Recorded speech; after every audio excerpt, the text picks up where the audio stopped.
Listen to these words. Open the door. We know you are gay and we are going to kill you. Those were the words that woke up Nigerian Edafe Okporo. Next, he was beaten unconscious and while children sang and cheered on in the streets.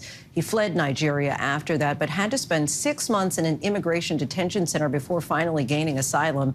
He's now become a champion for LGBTQ refugees everywhere, and we are thrilled to have Edafe joining us in studio this Pride Month to talk about his new book, Asylum, a memoir and manifesto. Thank you so much for joining us, Edafe. Thank you very much, Linsey. I'm excited to be here. So we are excited to have you. Talk to me about being queer in Nigeria and what led up to those moments that I just described where you're being beaten as children celebrate essentially in the streets. You know, I think that before that incident, life was very enjoyable for gay people in Nigeria to some extent. Before 2013, where the law was passed that criminalizes gay people by 14 years imprisonment, we do have a safe haven, which is like kiss and don't tell. So like gay people, we have underground ballroom whereby we can meet and have fun. But after the law was passed that criminalizes same-sex relation, vigilantes started taking the laws into their own hands. So that day was my birthday. And I woke up to this mob that was banging on my door. It was unexpected. It happened like a blip. And surprisingly, that was like the end of my stay in Nigeria. From having fun, excited, having a community, to a position whereby I had to flee for my life. And you say that when you were coming to this country, you thought that America was going to greet you basically with open arms. What did you ultimately learn about the treatment of some asylum seekers? You know, many people in my community growing up, we admire the United States of America. When I was young, when I was 6 years old, that was the first time I knew what the US was, because the Nigerian under-23 soccer team qualified for the Olympic Games in Atlanta. So we won the soccer games. So when the team came back, they had the US flag on their jersey. So we have US flag in our house. We all love America.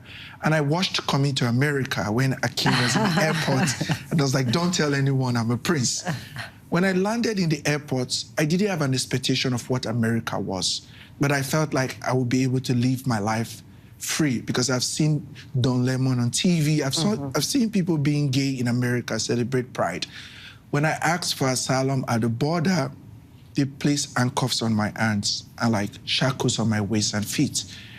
People were looking at me, people that took the same plane with me, like as if I was a criminal. It was like a shocking experience from what I used to hear about America. This was the very first time I landed in America, and this was like the treatment I received. I couldn't tell people back home that this was what happened to me. And it happens consistently that when people come to America and they receive such kind of inhumane treatment, we don't want to let people back home their expectation of America fall.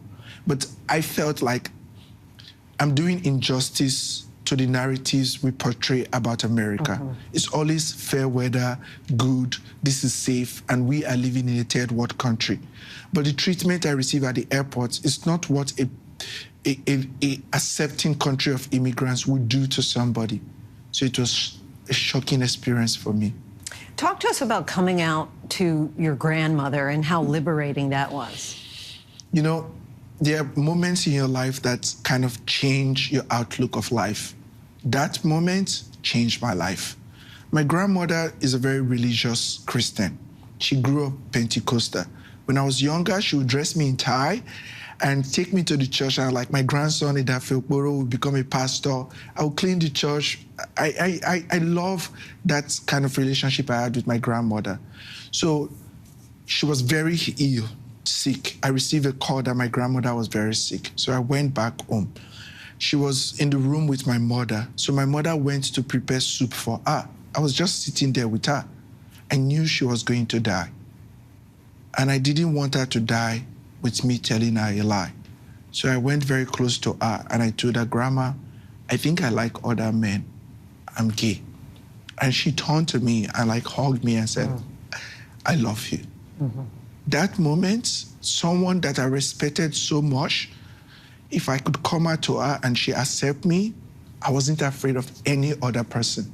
And that was the moment that made me the person I am today, is the love and acceptance I received from my grandmother. I almost cried because if I think about it, I still remember she used to pray for me. She'd be like, Edafe Okporo, you'll be a doctor, you'll be a pastor, you get married, you'll be successful. So I thought she was going to be disappointed that this person she had high expectation from come out to be gay. But she was accepting of me.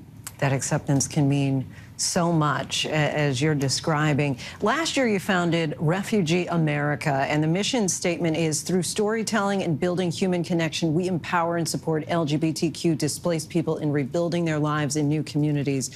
What's the biggest challenge, would you say, for displaced LGBTQ people? First of all, we have experienced historic marginalization for being gay people. There's lack of visibility. When I came to the US, I was detained in an immigration detention center with people who come from countries where it's still a stigma to be a gay person. When I left the detention center, I was homeless. I slept on the train station in Newark. You know, many people have to do sex work to have a place to stay. So it's both access to services, is ability for us to be ourselves in the country that we want to be free in, and it's the historic marginalization that compound our ability to function fully in society. Edafe, we thank you so much for your time and for joining us tonight. You can buy his new book, Asylum, a memoir and manifesto, starting tomorrow, wherever books are sold. Hi, everyone. George Stephanopoulos here. Thanks for checking out the ABC News YouTube channel. If you'd like to get more videos, show highlights, and watch live event coverage, click on the right over here to subscribe to our channel. And don't forget to download the ABC News app for breaking news alerts. Thanks for watching.